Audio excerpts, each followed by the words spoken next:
Olá pessoal, hoje a gente vai falar sobre o que é a margem EBITDA. Margem EBITDA, a gente já tinha falado anteriormente sobre a margem bruta, que era o lucro bruto em relação à receita operacional líquida.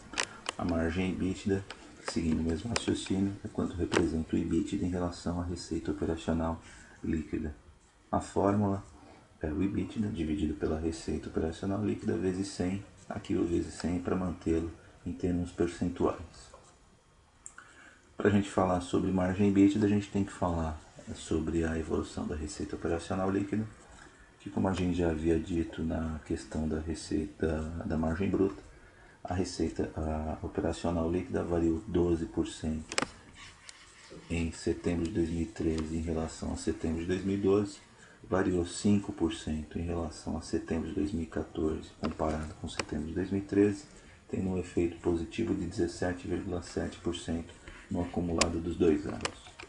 Quando a gente compara com o EBITDA, houve uma diminuição em relação àquela receita que lá estava.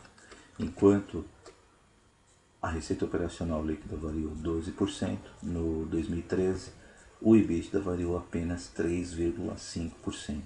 Ou seja, perdeu-se aqui alguma coisa entre os custos de produção, entre as despesas gerais e administrativas. Da mesma forma, quando a gente olha para 2014, houve uma evolução de 7,2% no EBITDA e na receita operacional líquida houve uma evolução de 5%.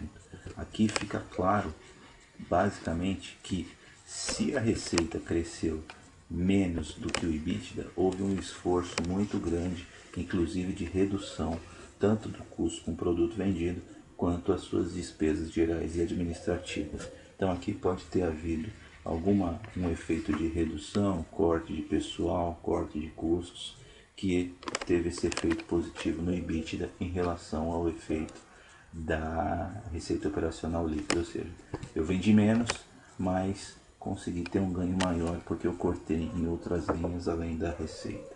Isso fez com que a receita operacional líquida no acumulado subiu 17,7%, mas o EBITDA, mesmo com esse efeito positivo do ano de 2014, teve uma evolução de 10,9%, ou seja, a queda do primeiro ano de 2013 não foi suficiente, foi maior do que a evolução positiva de 2014.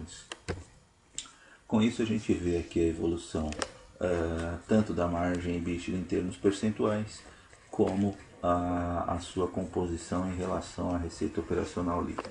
Então vocês percebam que aqui partiu de 24,3% em setembro de 2012, o seu limite mínimo foi de 18,2% em março de 2014, e aí vocês percebam que em março de 2013 também houve uma queda, ou seja, o nível de receita mantém-se constante, mas o nível de despesas foi um pouco maior. E por último aqui, representado graficamente, que ela termina com um crescimento nominal em termos de receita, mas ele não acompanha na mesma proporção o EBITDA. De qualquer forma, 22,9%, quase 23%, não deixa de ser uma margem EBITDA ruim. É isso aí, pessoal. A gente terminou aqui a questão do margem EBITDA. Para mais informações, dá uma visitadinha lá no www.didaticativo.com. Até a próxima.